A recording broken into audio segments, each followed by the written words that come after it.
Opa, fiel, primeiramente quero pedir para que você deixe o like e se inscreva no canal se você ainda não é inscrito. Então, fiel, o Renato Augusto desobedeceu o Luxemburgo no jogo contra o Estudiantes. E mais, o Luxemburgo pediu reforço. Vou trazer para vocês as posições que o Luxemburgo quer reforço, né? As duas posições que ele quer reforço. E também a probabilidade de vir ou não. Começando sobre os reforços, a gente sabe que o Corinthians perdeu vários jogadores. Perdeu o Murilo, que era titular. Perdeu o Alisson, que era um 12º jogador. Perdeu o Roger Guedes. Enfim, perdeu alguns jogadores importantes num elenco que já era enxuto, num elenco que já precisava de reforço. Tem um pássaro, sei lá que tipo de pássaro esse que está gritando aqui, relevem. E eu não crio, tá, gente? Aqui no quintal aqui sempre tem muitos pássaros e tal. E acaba que não teve nenhum jogador para repor. O Corinthians não trouxe nenhum reforço. Claro, trouxe o Rojas. Mas o Rojas já era uma posição carente que o Corinthians tinha ali pela direita, já que o Alisson realmente também não era o absoluto, né, titular absoluto. E o próprio Alisson, que era o 12º jogador, acabou sendo aí vendido. Então, o Luxemburgo sente que o time precisa de reforços e principalmente de duas posições. Duas posições, que um atacante e um lateral esquerdo, gente.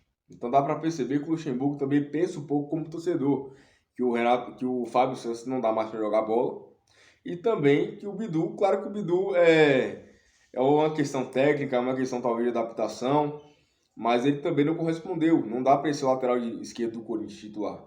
A gente sentiu muita falta aí contra o São Paulo, jogos decisivos, de laterais, não só pela esquerda, mas também pela direita. Mas a deficiência maior, com certeza, na lateral esquerda. E já noticiei aqui que o Alessandro barrou os dois laterais esquerdos que o Luxemburgo indicou para o Corinthians. Inclusive, chegaram a ser oferecidos para o Corinthians.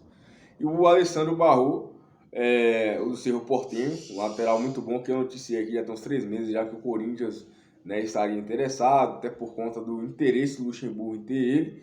E o outro foi o Dalbert, que fechou com o Internacional, que jogou na Inter de Milão, cara, que realmente tem cacife. Talvez no futebol brasileiro faria total diferença, porque é um jogador que estava na Europa e tal, a gente sabe que o nível é um pouco diferente. Mas enfim. E o Renato Augusto, que, com os Estudiantes não jogou nada, a gente sabe disso. Mas não tô aqui falando, Renato Augusto, isso, aquilo, não, gente. Porque tem um motivo dele não ter jogado nada. Um dos motivos é que o Renato Augusto não pode jogar quarto domingo. O Luxemburgo colocou o Renato Augusto para jogar contra os Estudiantes no primeiro jogo, colocou para jogar contra o Curitiba, colocou para jogar contra os Estudiantes no segundo jogo. E fora aquele jogo contra o São Paulo, né? Então foram uma sequência de jogos muito grande.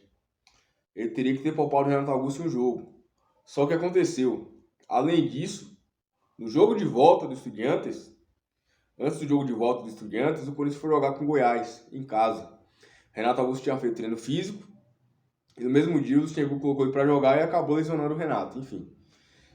E a gente já sabe como é que é. Lesionando assim, fisicamente ele não dava para jogar contra o Estudiantes no segundo jogo, porque ele foi desgastado nesse dia do jogo contra o Goiás, que treinou e jogou no mesmo dia. Enfim, erro aí é amador, que não pode acontecer.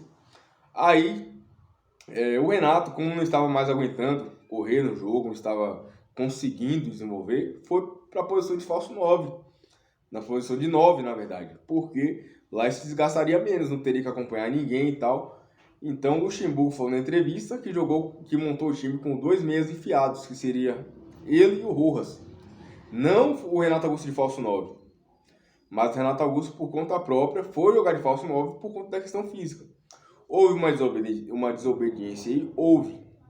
Porém, o erro principal foi do Luxemburgo, que acabou colocando o Renato Augusto numa maratona de jogos, e principalmente contra o Goiás, na véspera, que ele chegou, colocou o Renato para treinar 4 horas da tarde e colocou para jogar 8 horas da noite.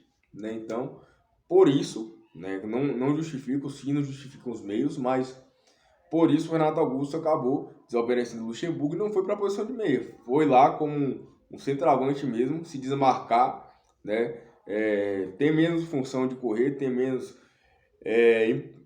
necessidade de correr, né? Mais isolado lá na frente, e por isso acabou aí jogando de falso 9, é uma posição que todo mundo sabe que ele não joga bem, que não dá certo com o Renato, e com certeza pode ter prejudicado o Corinthians naquele jogo contra o Estudiantes, que graças a Deus passou e estamos na semifinal, mas sabemos que a trave nos ajudou muito. Foram 6 bolas na trave, contando com os pênaltis. Então, foi um jogo que realmente essa posição de falso 9 do Renato contribuiu também aí para a péssima partida do Corinthians, pois ficou com o meio campo sem povoamento e sem criação, né, obviamente. Com isso, o Estudiantes tomou conta o tempo todo. Comente o que você achou, se inscreva no canal se você não é inscrito, deixa o like para fortalecer e vai Corinthians!